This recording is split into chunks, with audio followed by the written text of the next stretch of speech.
Welcome to the Phantom Zone.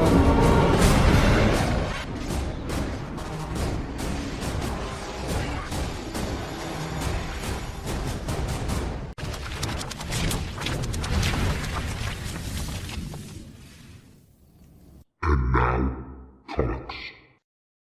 I got into arguments with people in the Phantom Zone Facebook group about this, but I remember like when that movie was originally supposed to come out in January, and then people were like, "Oh, it's just like a giant dump month. It's gonna get like no one's gonna go see it. Like it must be bad." And I'm like, and then they moved to April, and I'm like, I think that's a far worse setting for it. Oh, Like that's at least putting it in the right. It's like right before Avengers. So Yeah. in January, it had nothing. Yeah, Like well, it's the you Black could've- Panther Deadpool thing that February used to be the dead zone, and now that's like this is where you put like a movie that you're not necessarily a summer blockbuster, but it's kind of like in the same kind of thing. That used to be the same way with like Thanksgiving, and then they had all those Twilight movies where there is no real dead month. It's more of like what you're going up against. Well, but yeah, so like if they would have released that in January, it at least would have, I think, done a little bit better than what it will happen. Because like unfortunately, it's also being released a week after Shazam, which has gotten very good reviews. It'll probably get a lot of return business. I watched it this afternoon. Yeah, it has like really great word of mouth. Like if I were to go tell someone to go see a superhero film in theaters right now, I would say Shazam, and then Captain Marvel, and then Hellboy. Well, the thing is also, it's like Shazam is doing the opposite of like basically every other DC film, is like the perfect family-oriented film, like superhero film. Like it is so geared because of the character for like younger kids. Like Hellboy is like, it's like you said, like it's an R-rated movie. So, and they're like, I feel like this is the post Logan, post Deadpool, especially Deadpool, because it's like that goofy comedy thing they're also trying to do. Yeah. And it just feels like it's super derivative and like trying to do that, especially for a character that has had like a very beloved live action version. And the guy who made that version won an Oscar like 2 years ago. So everybody's like, why did they have this get taken away? I don't know. The reviews basically, it sounds like it's like super convoluted and they try to shove way too much crap into it. Yeah, I haven't seen any reviews for it. Like there's like one or two like video or like movie reviewers I like kind of like listen to, and I kind of waiting for like their reviews to kind of come out about it. But yeah, I'm very kind of surprised that it's as low as it is right now. Yeah, like the one here, the headline, or like I guess the subline is like, Hellboy may not be UA Bowl bad, but it's pretty damn close. You know, I feel like that's punching down. Like, come on, like nothing can be UA Bowl bad. Like, it's not going to be as good as Guillermo del Toro's Hellboy, but I don't know, man. I feel like comparing to Uwe Boll bad is just, that's ridiculous. Like, no movie can be no major Hollywood film can be as bad as an Uwe Boll film. Oh, what was the one that he did with Nicolas Cage and Ron Perlman? Uwe Boll? Yeah, isn't that one of his movies? Where they were like Crusaders or something? You're thinking of Dungeon Siege. Oh, he did Dungeon Siege? But I do not believe Nicolas Cage in that movie. No, he was not. But there was a Nicolas Cage movie that I am thinking of that came out around the same time. Yeah, that's Jason Statham who was in that Dungeon Siege movie. I was thinking of Season of the Witch.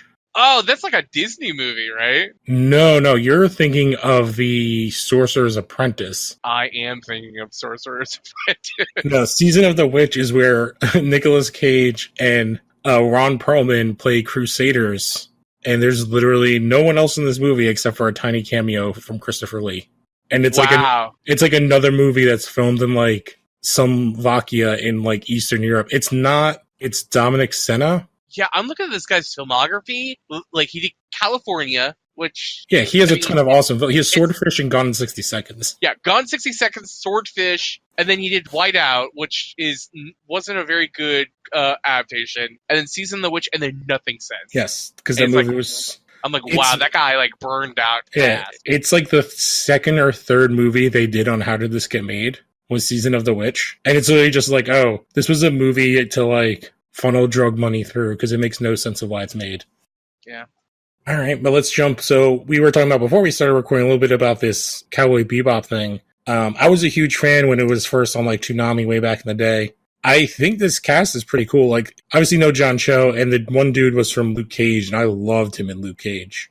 Yeah, the Bushmaster. Bushman, like, he was probably the best part of season 2. Yeah, I mean, I don't know if I've said it on here, but Luke Cage season 2 is my favorite of the Marvel Netflix stuff. Interesting. It's That's definitely fair. it's definitely in my top, like the top 5 seasons, but I wouldn't say it's my favorite. Yeah, like I think from like He might top be my to bottom, favorite villain or antagonist. I think it's like the best amount of episode length because it's like when they start shortening them up from like 13 to 10. All the subplots and the main plots all make sense. They all tie together, and there's no like wasted characters or wasted scenes or wasted episodes. I don't know. I really was a fan of season 3 of Daredevil and season 2 of Punisher. Actually, I haven't seen those yet. Oh, okay. They got canceled, and I was like, I got because No, it was you like should- literally you- at a time. It was literally at a time where like Netflix was just releasing like Oh. just too much stuff, and I was like, okay, like what am I going to prioritize first? Oh, Daredevil season 3 just for it's like if you like D'Onofrio in season 1, you get a whole season of D'Onofrio, and then the dude that plays I don't think it's a spoiler because it's been like 6 or 7 months. Like Bullseye's in it. Yes, that's what I mean. Like the guy that plays that and how they play that is amazing. Like they actually give a character who has no real backstory in the comics kind of an amazing backstory and like reason for being and like actual motivation. Mm. And then Punisher season 2 was just like how they decided to do Jigsaw as kind of this like social look on how kind of like soldiers and PTSD, like and like kind of guys coming back and how they're treated and like the shame of everything and like all that kind of stuff and the drug use within them and like was really interesting as well. And I heard that, but then like I just remember that kind of stuff being brought up in season 1 and then just not doing anything with it and just super in me. Yeah, I know. Like we definitely disagree. You and me definitely disagree on the Netflix. Some of the Netflix shows, I really like season 1 of Punisher. I know a lot of people don't like the one character in it, the kid, the one that becomes like a terrorist serial killer. Okay. Yeah, like, and also to be honest, I don't know why they went back to the well with Jigsaw. Like it's like we've gotten like 3 Punisher media things with Jigsaw as being the main villain. I'm like, can't we? You say that, but I'm telling you, like, if you watch, like, how they end up doing it works really well. Yeah, I was just like, can't do Barracuda? That'd be really funny. I'd love that. I do like Barracuda as a character. That is a very hard push to put on live action. Yeah. Like, yeah. Because, like, one of the first things I remember is, like, he's doing something on a boat and literally, like, makes a woman blow him. Like, in order to, like, not kill, like, her boyfriend. Like, Yeah, that's also the comic where Barracuda throws a bunch of guys and Frank Castle to sharks, and then Frank Castle grabs one of the guys and then puts him in the way of a shark that's about to grab him and, like, throws him in the shark's mouth. Yeah, because, like, a whole bunch of that storyline is Barracuda just trying to get to a baby. That's, like, Frank's kid, right? That's actually part 2. That's the second part, okay. Where Barracuda comes back and he gets real fucking real. Yeah, because Frank, like, blew off his hand or something like that, right? Yeah, blew off part of his hand and then, like, did some other, like, really gnarly stuff to him. Yeah, I feel like he took out an eye or something. Yeah, there was, like, a bunch of...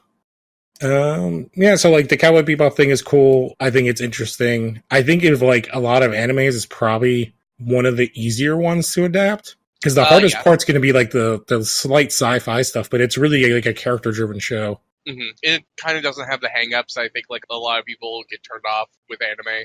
Yeah. With all this stuff going around with the Akira thing, I'm just like, I don't understand why people keep wanting to make that a live action. It just makes no sense. It's too fucking crazy. I think you can do Akira, but you have to adapt it within, like, an American story. Like, think of, like, Lucy, when she went crazy.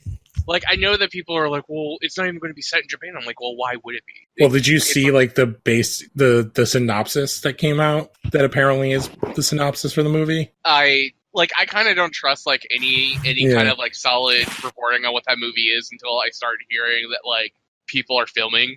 Because, I don't know. It's like the same thing with, like, the Your Name movie that's being adapted, which, I mean, I don't think Your Name was very good in the first place, so the idea of them making an American version of Your Name is, like, whatever. And is that the one that's, like, Studio Ghibli, but it's, like, it's It's like a girl in the country and a guy in the city, or vice versa. Yeah. Yeah, but it's not Ghibli. It's done by like another guy. Oh, okay. But yeah, it's bad adaptations and good adaptations happen. But the things that you like will still always be there. Yeah. I'm like kind of just jumping through some of these news things. Which my only thing about the only thing about Cowboy Bebop I really hope is that they cast a non-binary character as Ed. That's like my only hope. I honestly wonder how they even deal with that character, because they come in like halfway through the first part of the show and leave before like the 4 episodes before the end. Like they leave before shit gets real. Yeah. So like, and Ed is basically built for comedy. Like and I guess it's like, remember correctly, like Ed kind of fixes everything on the ship, right? A lot of the times. It's like Ed also takes care of Iron and it's like kind of like the lighter tone of the series, which it kind of really needs, Oh yeah. Because you can't be dark all the time. Because every other character in that show is like super dark, especially Spike. Yeah, I mean their backstory, yeah. Mm-hmm. But it'll be interesting. The next thing I want to look at, because you're talking about adaptations, is this Addams Family one, which has been like, I've been waiting for forever to see this stuff. Because it has... I like it. It looks awesome. It has the craziest cast ever. Yeah, I like that the character designs are also like a throwback to the original show, like paper comics. Oh, okay. But yeah, it's like Charlize Theron, Chloe Grace Moretz, Finn Wolfhard, Oscar Isaac, Nick Kroll, Bette Midler. So it's like the cast is cool. The character designs I think are fun. I wish the animation didn't have like this kind of like weird shine to it. Like I see that. It weirdly reminds me of like Casper in a way. Looking at like Wednesday, I love Morticia and Gomez's designs the most, and then the grandma and Lurch. I don't really care for Fester. Like I get that he's just supposed to be like this bald. Well, he looks like too Charlie Brown to me. I like Charlie Brown. Yeah, is it Pugsley? It's Pugsley, yeah. He looks cool. I don't know how I feel about Wednesday. I like. It's like kind of funny because I had like a lot of people on my like either my Facebook feed or my Twitter feed were like mad about the character designs because they're like, you have Oscar Isaac who looks like the perfect Gomez and you have him in like this animated movie. And I'm like, well, yeah, but I mean, not every piece of media needs to be like have fuckable characters. Like let them be ugly for like this one thing. I'm looking more like, so Fester looks kind of like a fat version of the character from Despicable Me. Maybe that's why I don't really that's accurate. Like he's just kind of like amorphous blob. And I also don't know how I feel about kind of like a thick Gomez. I don't know. Like I love the original, like the live action movie cast, and Raul Julia was like fucking amazing in that. I at the door. I think it's like, Raul Julia is not going to be, or like can't be top. No. Like, but that's because he's goddamn Raul Julia. Like, Angelica Houston as Morticia, perfect, Yeah. Like, the entire, like, Christopher Lloyd is Fester, perfect. Like, everyone in... Oh, like, what's her name is Wednesday, as like a kid, is perfect. The only person I don't remember is Pugsley. Yeah, like, because, I mean, he doesn't have, like, really much to do in the movies. But, like, the original Addams Family movie is about is one of the best comic book adaptations, or, like, comic adaptations of probably all time. It's, like, perfect, like, lightning in a bottle where Barry Sonnenfeld, like, could kind of do no wrong. Because he basically did, it's like, in the 90s, he did that. He did Addams Family Values, which is a great sequel. And then he did Men in Black, which is great. Oh, man. That is like crushing the ball out of the park. Oh yeah, he also did Get Shorty, Out of Sight, which was good. And Get Shorty is great. The sequel is not. And then everything fell apart with The Wild Wild West, and then he kind of just never. Well, that's like, was it Peters was in that, or was the producer the like famous like asshole? Oh yeah. John Peters. Yeah. I'm trying to remember. I always mix up the first and second movie. So the first movie is when Fester shows up. Yeah. And it's like his mom. Oh, and the second movie is the one with the Gold Digger. Cusack, right? Joan Cusack? Yeah. Is that who it is? I'm looking at it. And Wednesday's at camp, and is it Oscar Isaac is the kid at camp? No, it's the other guy that I always mix up with Oscar Isaac. It's got to be Jason Schwartzman, I think. No. It's not Jason Schwartzman. It's I always mix up the guy, him and Oscar Isaac all the time. Because him and Oscar Isaac look exactly like David Krumholtz. That's the actor, David Krumholtz. I'm trying to find him on the cast so I can see his picture, but he's the one that's in like Harold and Kumar. That's like they're part of the other stoner group, and he's been in a ton of movies. What is his name? Oh yeah, that is him. That is him.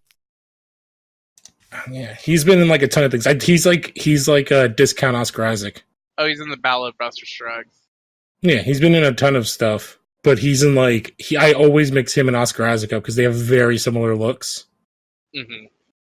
But yeah, I'm interested in seeing this show. It'll be cool. Maybe we'll cover it in Tunes. Oh, this is and this is done by the Sausage Party production company. Oh, I've never seen that movie. It's not good. I feel like I knew what it was going to be, so therefore I didn't need to see it. Yeah, it's like one of those unfortunate things where it's the same problem with Love, Death, and Robots, or like to the extent the problems I have with Logan, where it's like, oh, we're taking this medium or this character or this idea or this forum that's usually made for kids, and we're going to make it adult, and the way we make it adult is we make it super trashy and filled with swears. And it's like, I kind of want more out of my adult animation. I still kind of like. I would have preferred that it was like claymation, like a Tim Burton film, like The Addams Family. Yeah, that would have been like a nice.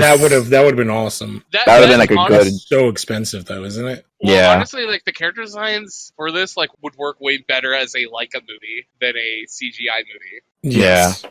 Because like with the clay, you get like what you're saying, like shiny. Like you don't get the shininess, but you also get like a textured look to it. Yeah, there's like a texture, and there's also when things are real, like you can tell. Like we haven't gotten past that point. It's why like in sci-fi and horror movies, like when they use practical effects, it's so much better still. Like the mix. And when everything is super CGI, it comes off like really shitty looking sometimes. Yeah.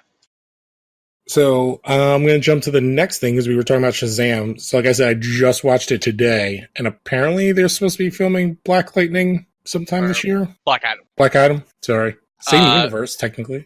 Yeah. What did you think of Shazam? I really dug it. Yeah. It was longer than I thought it was going to be, but I think it did a really good job of being like, here's all of the mythos without it ever being really boring. Yeah, if I had like a complaint, I would think if you shaved like 15 to 20 minutes off that movie, because it's a little over 2 hours long. Mm-hmm. And I think it's like if they kept it at 2 hours, like it would have been great. But there are like times where I think I think we could have done less with the montages, like the power things. But sometimes I guess there are probably people really like those. I'm guessing, but that's like the parts where like I'm like eh. And there's like some parts where the logical hoops of the character's reasoning certain things is a little dubious, but I'm like, it's like whatever. Oh, well, the one kid is basically like Jamie Kennedy's character from Scream. Yes. Like that's all I could think of is like, oh, he's the guy that like, oh, I know all the rules to the superhero movie. This is what we have to go and do. That's a good description. And I was just like, yeah, is it Freddy? And I was like, oh, well, I'm glad they gave him the crutch. Because I was like, I didn't see the crutch in any of the trailers. I'm like, they're going to get a shit ton of crap if they don't give him crutches. Did you catch Annabelle in that movie? The doll? Yeah. No. I'm guessing she's in one of the bedroom scenes of like the kids' rooms? No, so the director of this movie, David Sandberg, his previous directed movie was that Annabelle movie from about 2 years ago that was like super well received. Yeah, there's the doll, the horror movie thing. Yeah. So in the scene where he goes to the pawn shop, and the cops go inside, like, you see Annabelle in there. And it's like one of those things where I wasn't even like kind of like looking for it, and I just saw it, I'm like, that's well, funny. That's like the Russo brothers putting the stair car in Civil War. Yeah. Yeah. Yeah, which is awesome because it's in that giant set piece. The only complaint I have, like, especially character design wise, is the wizard. Only because, like, I feel like they kind of half-assed his look. Because I really do like the actor. I can't remember his name because it's hard to pronounce. It's like Hansu. Jamin Hansu. Yeah. And like they were kind of taking directly from the New 52 version of Shazam. Mm-hmm. And like I wish they would have gone all in with that version of the wizard, where he's more shamanistic looking than the version they went with. He looked a little... He looked like he was there for a day and a half, and they just like threw some shit on him. Yeah, he looks a bit red fair, but I thought like kind of like the idea of him being like super disheveled and on the verge of being dead. I'm like, I guess it kind of works. I guess. Yeah, because like And like the old, everything else about the movie is so goofy that it's like you don't really notice it. yeah, okay, like now in the New 52 version, he looks almost like he's what do you call it in Australia, the Aborigine. Like he looks kind of in that style, like he's barefoot. As opposed to the old like Merlin-esque like white wizard with a giant beard type thing. Mm-hmm. They kind of went into this like weird combo. And like I didn't like I don't know, there was just part that was like the only thing where I was like, oh, this is the only costume that looks not great. Like I loved his costume in the movie. I love how they dealt with it. Oh, it was pretty I liked it a lot. I thought like the teases they gave were great. Which they did want for like the Black Adam thing, which was really awesome. Yeah, I thought Savannah was like had a really good look. Oh well, it's goddamn Mark Strong, and he just kicks ass in everything he does. Like He's the best part of Green Lantern. Yeah, like Zachary Levi was like a really good Shazam. The kid was good too. I thought. Yeah, I thought most of the kid actors were like pretty good. The adoptive parents I thought were great. Oh, they were really good. Yeah, I thought everyone was really fun. I like that there was like a cameo by okay, so there was like a scene with the crocodile man. Yes, is like one of is it kind of like supposed to be Sobek? No, it's like they end up in a room and they're like, oh, there's a room for all these doors, and it's very like Monsters Inc. Yeah, and they like opening up. Yeah, they're opening up all these doors, and then one of the kids opens it up, and it's like 3 crocodiles playing poker, like the dogs painting.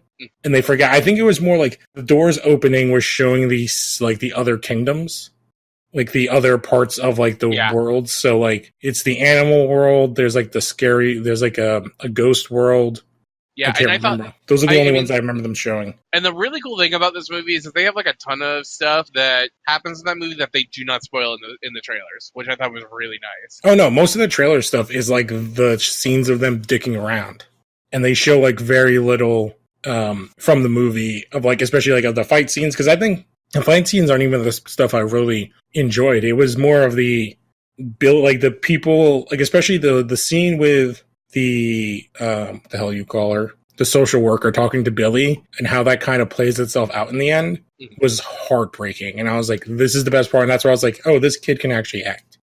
Yeah, in like the post credit scene, the way that people get excited for like a Joker cameo in a Batman movie, like I was like that excited when I saw like a certain character show up. I thought of you the second I was like, because he's in another shot. They show like kind of hide them in like 2 other shots. And I was like, oh man, I bet John, like when he sees this, is like gonna freak out. Because like, because I like immediately coming out of the theater, I just like posted on Twitter and in the Facebook group. I'm like, those crazy motherfuckers, those sons of bitches, they did it. They totally did it. I didn't think they would. Because it's just like, it's the smartest thing to do in case of like stuff doesn't go well with this Black Adam movie.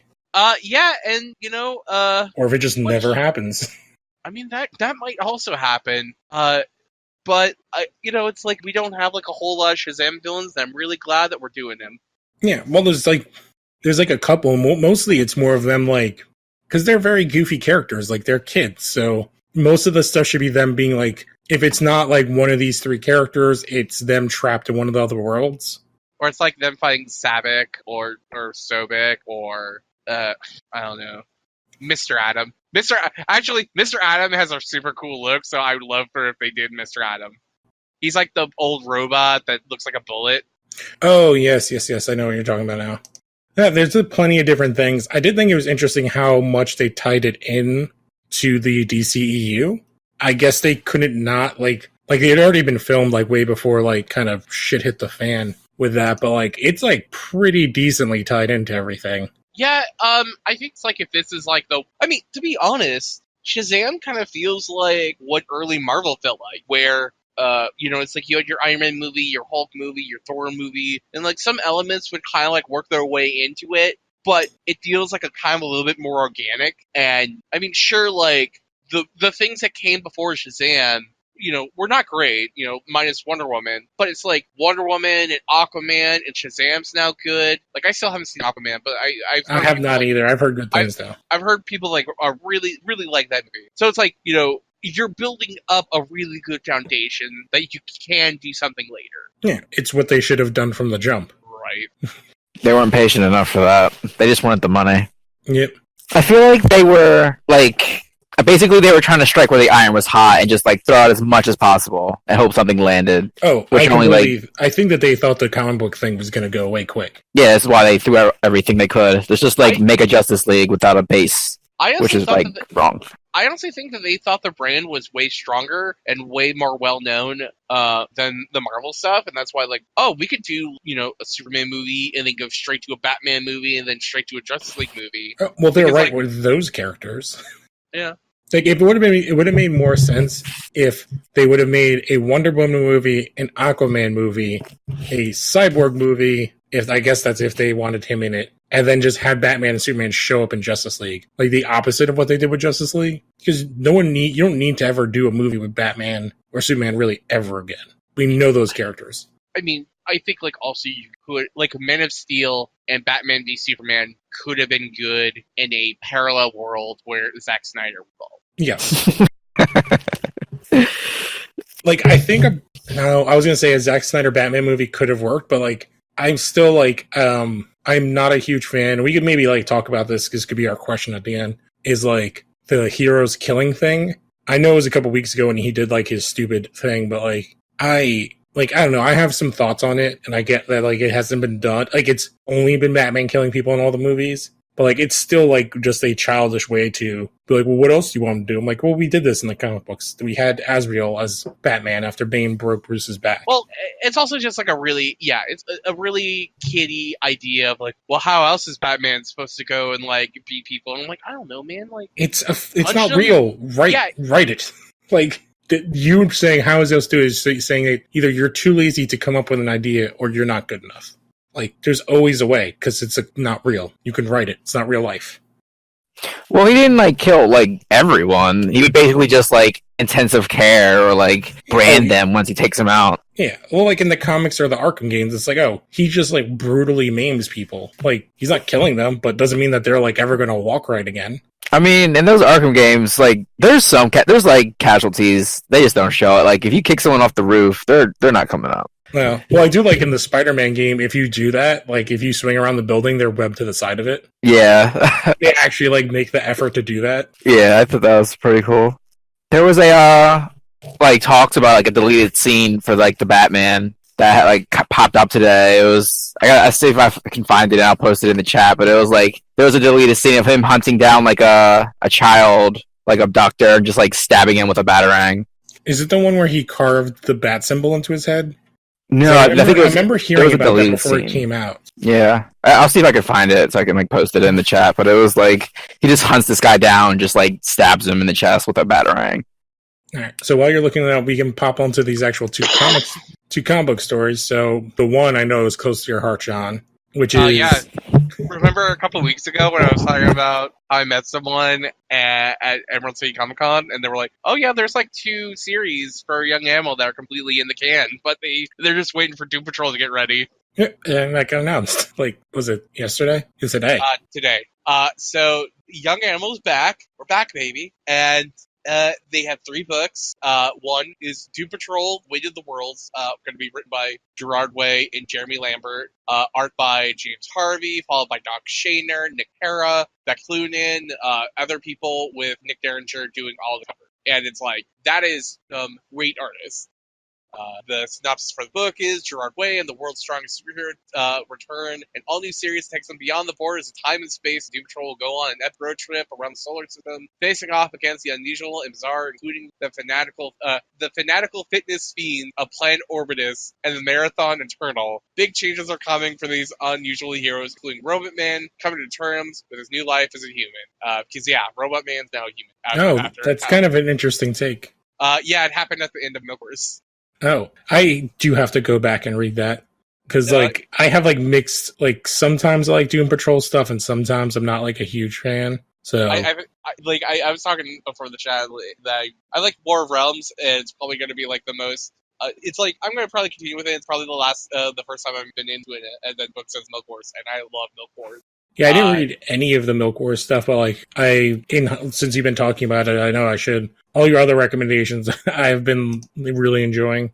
The second book is Collapser by Mikey Way, who's the brother of Gerard Way, and Sean Simon, who also co-wrote True Lies of Fabulous Killjoys with Gerard Way, with Elias Kreisitz as the artist. And this is like a completely new property.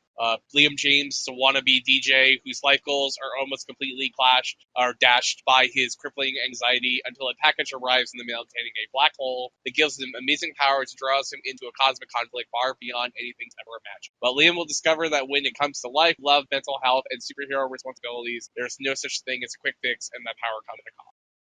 So yeah, I'm pretty on board with that. And then the last book is Far Sector, which is a new Green Lantern book by N.K. Jemisin and Jamal Campbell. Jamal Campbell, people will know as current artist for Naomi. So if you really love the art for Naomi, you'll probably really like the art of this. Newly chosen Green Lantern Sojourn Joe Mullen has been protecting the city, enduring a massive metropolis of 20 billion people for the past 6 months. The city has maintained peace for over 500 years by stripping citizens of their ability to feel. As a result, violent crimes is virtually unheard of, and murder is non-existent, and all of that's about change. A new series introducing a dizzying game of politics and philosophies as Joe discovers a brewing revolution in the city, aided and abetted by some of its most powerful citizens. Oh, that sounds a lot like, oh my God, I'm trying to remember the movie. It's a Christian Bale movie. It was like one of the first ones that Connor did for Movie Dumpster, where it's all about that. Equilibrium? Yes. Because that whole society, they like take a drug so they can't feel feelings. I imagine this would have less gun fu. It's the only movie where gun fu is cool. I mean, The Matrix. Well, technically that's not gun fu, because that director created gun fu. And it's only in his 2 movies. There was a movie with Christian Bale where gun fu was like part of like the plot. Yeah, that's the one we're talking about, Equilibrium. But then that director who says he created gun fu, Kurt Wimmer, the other movie, Ultraviolet. Yeah, starring the bad guy for Hellboy. Mila Jovovich, who's in like all those Resident Evil movies. Yep. Yeah, because he only has 3 directing credits, and it's One Tough Bastard, which I think is a short, then Equilibrium and Ultraviolet, which was 12 years ago. No, 13 years ago. Mm-hmm. But yeah, that sounds like awesome. I'm glad those books are coming back for you. Do we want to talk about this other one, the Marvel thing we were talking about before? Marvel's just announcing 2 new books. A new Loki ongoing by who's the Daniel Kibblesmith, who's like a writer for one of the late night shows. Art by Oscar Bazaldua. Series feature covers by another guy. And then like basically it's like a giant spoiler for War of Realms. So if you don't want to basically like know about that, hey, there's a new Loki ongoing going on pretty soon. Which like I don't know, man. The bar is pretty high for Loki ongoings because Journey of Mystery was super good, and then Loki Agent of Asgard was really great. And then though Loki wasn't good, but you know it's like hey, there's still like a pedigree there, so hopefully it's great. And then the second series they announced is Punisher Kill Crew, where it just looks like Punisher gonna be killing some frost giants. Yeah, like or enemies from the other realms, like maybe some fire giants, or I think that's what they're called, right? And then Jerry Dugan will be writing it with Juan Ferreira doing the art. Which, by the way, spoiler for War of Realms, Punisher fighting Marvel characters and monsters is like my favorite Punisher. As long as he's not Frankenstein, it's cool. Castle is so you don't even try me, man. I'll that's a comic I will totally defend on a hill for. I will die on that hill for Frankencastle. I like when they first did it, I was like, what is happening? Why is this happening? I was like, I don't mind if Castle's going and like killing monsters, like, but why is he a Frankenstein? Like, this is so weird. I don't know. I just saw this one thing which got announced today, which I don't know if either of you read, which was Batman White Knight last year. So no, but I've been meaning to. It's really good. Like I was one of the people who were like, oh, Joker as the good guy, Batman as the bad guy. This is kind of goofy, but it's really well written. And so Yeah. they just announced they're doing a sequel book that's going to be starting this summer, Curse of the White Knight. Sean Murphy's great. Yes, it was. I love the book so much. He did wrote and drew a book I really liked a couple years ago called Punk Rock Jesus. I think is great. He also did like art for Joe the Barbarian, like a Grant Morton book. But like Sean Murphy's like always one of those creators I always try and like kind of follow what he's doing. Yeah, this will be interesting. There's obviously like stuff in here that I'm like, ooh, how is he going to pull this off? But after the first one, I'm like, all right, because like they have like the image of the first cover already, and when looking at it, it's that image that's right there. It's like, and then with the like text word, it's like, oh, Joker has like recruited a new, more savage partner. I'm looking like, is it a Red Hood? Like, is this like, or is it Azrael? It like has that kind of look to it. But none of the other preview stuff really kind of shows us anything else. But I did love his designs. I do like his Batman design a lot. Like, I love the like weird high collar look on his Batman. And I love like the way they made all the other characters look when they were part of the GCPD. Mm-hmm. But yeah, like, was there any other news things that we wanted to hit on? Hawkeye was announced for DC Plus. Not DC Plus, Disney Plus. I think it's about 7 episodes, I think. Yeah. With Jeremy Renner. Yeah. Because they're doing Hawkeye and a Loki show for Disney Plus. And then Black Widow is supposed to be filming this summer. Yeah, man, I'm like super glad for that Hawkeye show because it got Kate Bishop in it. That's all I wanted. Well, maybe we're getting her in Endgame. A lot of people tend to think about that, like from that one shot. So who knows? Yeah. We can only dream. You say that, but like we also live in a world where we've had 3 movies with a talking raccoon and talking tree made by Marvel.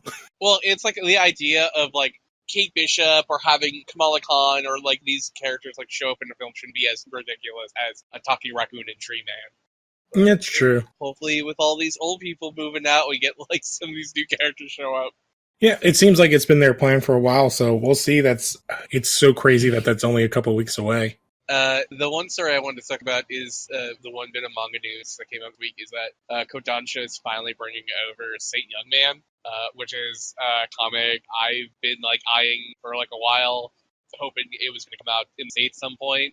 It's basically a slice of life comic about Buddha and Jesus living as roommates in modern day. Oh, that's such a good book. I remember reading that. It's so funny. There's a panel when they're I forget how it went. You just ignore me. That sounds like a really fun concept, though. Yeah, and it was like one of those things where the creator didn't want it to be adapted in the States for like the longest time, but it looks like Kodansha's like kind of like finally doing it, so it's cool, it's great. Like, hopefully they do physical editions for this book because I would like to own a physical edition of this book. Awesome. I guess, were there any books specifically that we want to talk about, or? Batman Who Laughs issue 4 came out today. Yeah, I have not read it. I will read it and get it. I read War of Realms. Oh, how have you liked it so far? The first issue is like pretty good. It's all like set building. So if you haven't been basically reading Thor for like the last 3-4 years, it basically just catches you up to date on what the realms are, what's going on, why is there a War of Realms, who's big on the Asgardian side, and the heroes of Midgard, and who the big villain is, and his forces, and it's cool. Like, it's a super big Thor event with all the Asgardians fighting like dark creatures from all the 9 realms, and also the Punisher and Daredevil are there. Like, Punisher fighting Frost Giants is the best. Yeah, because he could just go off and no one's going to give a shit. And but I just want to see him with like Asgardian weaponry. I like, here's the thing, like, a lot of and I get it, people love Punisher when he's fighting crime bosses and dudes and whatever. Like, my favorite thing about the Punisher is like when he's like in the Marvel U. Like, one of my favorite issues of the Rick Remender Punisher run pre Frankencastle is the issue where the Punisher goes to try and kill Norman Osborn, and the Sentry shows up, and the entire issue is Punisher running away from the Sentry, and it's really good. Yeah, it's like the Dark Reign stuff, right? Yeah. Yeah. And then, based off of that, Norman gets Daken to go kill Wolverine, or go kill Punisher. And that makes him Frankencastle. And that makes him Frankencastle. And then later in the series, Dakin and Frankencastle get into the grossest this fight I've seen in Marvel. Is Dawkins still a thing, or did they get rid of him? Dakin died and then came back to life through bullshittery, comic book bullshittery. I believe it was with the Apocalypse Twins kind of stuff, where they had the new Horsemen of the Apocalypse, and Dakin was one of them, and he ended up becoming alive again. But I don't know if he's been showing up in books at all. I know I'm not super Dakin guy. I was just not a fan of his character. I just always felt like he was a shitty, evil version of what's her name? X-23? Yeah, and he is no X-23. No, was it Laura? Yeah. Yeah, she's so much better. Yeah, I did read, did any of you read Heroes in Crisis? I think that came out last week, or a couple weeks ago. I have so many issues with Heroes in Crisis. I'm kind of, not really a ton happened, but the kind of reveal at the end made me somewhat interested in to see what's going to happen. Yeah, it was one of the reasons why I have more mixed feelings about the Speed Force. Yeah, there's definitely some they're definitely going to do a thing at the end of this where it's I feel like they're just going to reset everything. I also think because they don't have the balls to keep people dead. So I don't know, there's some chicanery happening in that last issue that kind of piqued my interest. Yeah, otherwise, I haven't really read a whole lot. I do have a ton to catch up on. I've just been, super busy, so... we didn't really discuss, a question, because I forgot to post it in the group. Was there anything you guys thought about that we could kind of have as a discussion? I guess we could talk about, the heroes killing thing, but we kind of already touched on that a bit. I don't know. It could just be a short show. Yeah, I don't mind that. All right, well, was there any books you were picking up this coming week that you wanted to talk about? Yeah. I picked up By Night number 10. I picked up Wonder Twins 3. Amazing Spider-Man number 19. I also picked up Faithless number 1.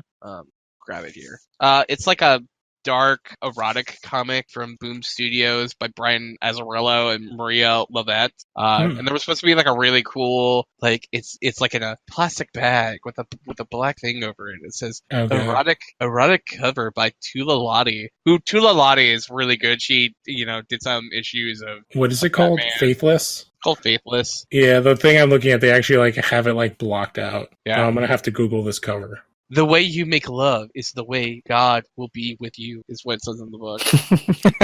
An erotic depiction of faith, sex, and the devil in the tradition of the Divine Comedy. So, I'll check that. I'll check that out.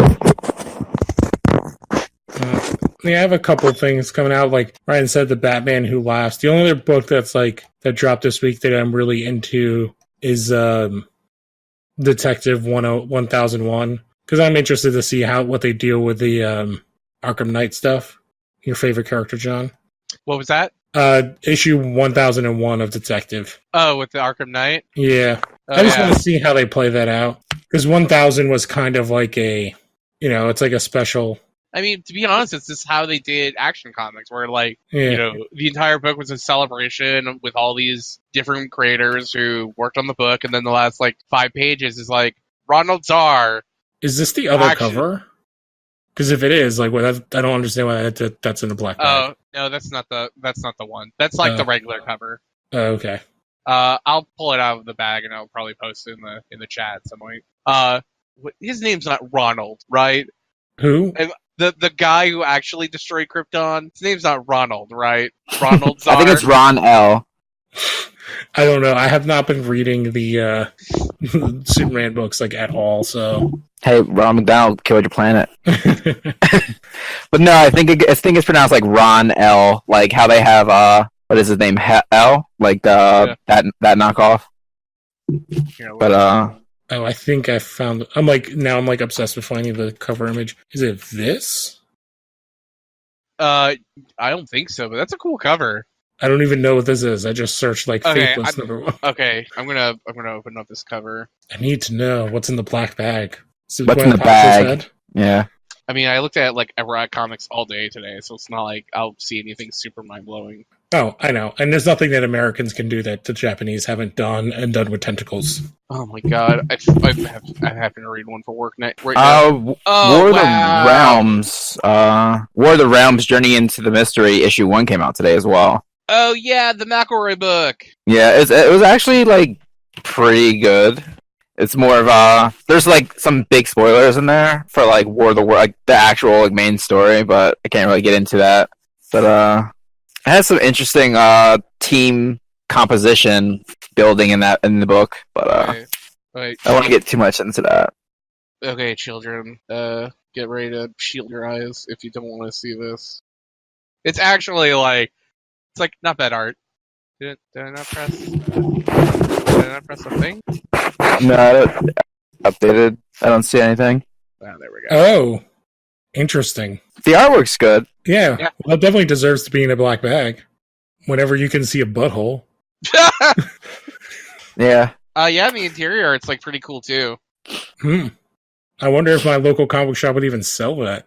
I mean it's a Boom Studio book, so it's not. So Yeah, it's next time I go in, I'll take a look and see if they have it. You're like, hey, Getting very excited over there, Lou. yeah. Oh. You're like, do you got like? Hey, You got it? You got the black bag? is it next to all the Archie comics? Yeah. In the kids section by accident. No, they keep. What's funny is the place I go to, the kids section is like in the counter, like it's in the glass counter, like it's not on the walls for anybody to touch. You have to like ask for kid books because like I guess like no kids go in there to shop. It's just all like 30-year-old adults. Well, actually, I'm like the youngest person I've seen in there. All right. Was there anything anybody else wanted to felt like talking about? Game of Thrones is like 3 days away. That's about it. There's nothing else that Yeah, new at the Sunday. moment. Yeah. Oh, and Lucifer, they dropped their like teaser trailer. I saw you post that, and that's coming out in May for the first. Yeah, the 8th. It's actually very soon. Yeah, it's the season 4, but it's the first season on Netflix. So they. Yeah, so I think. Yeah, they said it's going to be darker and like a lot more leeway to do stuff because they're not on like regular TV anymore. Yeah, which is how it should be. It's Lucifer, which I'm actually excited for because they can't really do a lot of their storylines or like show a lot of content because it was on cable television, which is Netflix. Netflix doesn't care as long as it's like brings in the viewers. They don't care what goes on. Yeah, I still really dug the first 3 seasons of Lucifer. I really like the character. Like everybody in it was cool. There was a bunch of people like that have been in like a ton of other geeky shows. Like the one guy was Brother Blood and Arrow. And then the one woman she was in Powers. She was on Battlestar Galactica. She's been in a million things. Oh man, Powers was so bad. Yeah. We could spend a whole episode talking about Powers. I think the first season isn't that bad because of Eddie Izzard. Like, I like what he did. I just didn't like all the changes that they did. I didn't think that they served anything. No. Especially, I think that the character that they did the worst damage to is the sidekick. Well, she's not a sidekick. The partner. You know? Yeah. Yeah. Like, they just, like, completely made her, like, a worthless character. And made her nothing, because they kind of combined her with that other character who's, like, barely in the books before, like, the book basically stopped coming out. Yeah, and I don't know, man. It's like also like the stuff they did with Crispin and just making him like a crooked cop. I was just like, I don't understand who this is for. Like, it's like for me, who likes the things, likes the comics. It's like I didn't like it, but like it's funny because I'm part of like a Facebook group with a bunch of people who just like they'll go to conventions just to get like whatever signed by like whatever movie star, and it's just every show to them is just like they're like people in that group who are just excited for the last season of Gotham, and I'm like I don't understand. It's just like whatever is just media consumption, like anything that's pop culture, they'll just like consume. And I'm like, Yeah, there's so many shows like that are good that are out there that I am fighting to find time for. Because like I think the second half of season 1 came out on Amazon. It did. I really enjoyed that. Because it's a complete like they did a good job of making a complete satire on comic books, which is what the original comic book was. And it had what's his name as like the villain. That played Rorschach in the movie, and oh my god, why can't I think of his name right now? Like terrible on names tonight. I never remember names, but he was also Freddy Krueger in the remake. Yeah. And he's in the first season of Jackie Earl Haley. That's what I was thinking of. And he's awesome in the show because he plays like the super bad guy, like the super evil person. the Terror. So he's just like in a ton of makeup, and then they did like a whole scene, which is really funny from like what was that movie with the drummer, like the jazz drumming thing that what's his name? Whiplash. Yeah, they did like a whole Whiplash thing. Yeah, that's great, by the way. Yeah, well, it has like an amazing actor in it, and then that other kid. Like Whiplash, like just like built my anxiety in a way that like most horror movies don't. I have not seen it. Like, I'm really bad at seeing like movies recently, unless it's like a comic book movie. Like, I just don't have like super time. I forgot. So this week is Record Store Day, which normally it's like whatever, but they have like 2 comic book themed things. They have a special limited press for the Spider-Man Into the Spider-Verse soundtrack on vinyl that I'm like really hoping I can find. And then I Am 8-Bit is doing a special limited edition 980 or 950 pressed 7-inch vinyl for TMNT Pizza Power, which is the first released on tape in 1990 as part of the Coming Out of Their Shells tour. It then made its arcade debut, quote unquote, on the Turtles in Time arcade machine. So if you so if you go to the Turtles in Time machine, and it's like they're coming out of their shells, dun dun dun dun, piece of power. It's like that song is like on this vinyl, and I am going to like by hook or by crook, I'm going to get this album. Wow, that sounds. I forgot about that game, as I was like a huge Turtle fan growing up. So I loved all that stuff, and I remember that game being in the roller rink in New Jersey, where people would always have their birthday parties and stuff. Because I don't think it ever came out on any console or anything. But yeah, if you just like look up Record Store Day list, you should be able to find like a bunch of stuff like they're doing a limited new press for soundtracks for Office Space, Ghost World, The Crow. They're reissuing some stuff that hasn't been reissued in a really long time. I'm also going to be picking up one of the new Death Grips albums that hasn't been put on vinyl before. So, the Anton Dodson song, I guess, is going to be on vinyl, and that's something you can pick up on Record Store Day. Yeah, they have a bunch of stuff. The problem is like they don't really tell you how much any of it is. So it's like you basically just show up the day of and just figure out like what your spending budget is for the day while you're going through line. Yeah, that sucks. All right, but I don't know. Is there anything else anybody wants to talk about before we jump into plugs? All right. Ryan, do you have anything to plug? Not really. It's just me. All right. Well, you can see Ryan and all his posts on the Phantom Zone, so check out the Facebook group. And then John. You can find me on John, JOHN _FN _Seiler, SEILER.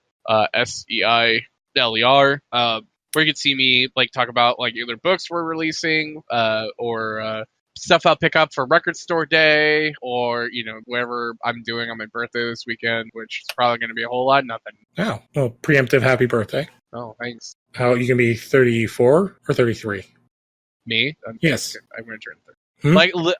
33. I literally, I woke up like Monday morning, and I looked myself in the mirror, and it's like sometimes you just see yourself in the worst light. I probably saw myself on my death day, and I was like, I was just like, oh my god, this is what I've become.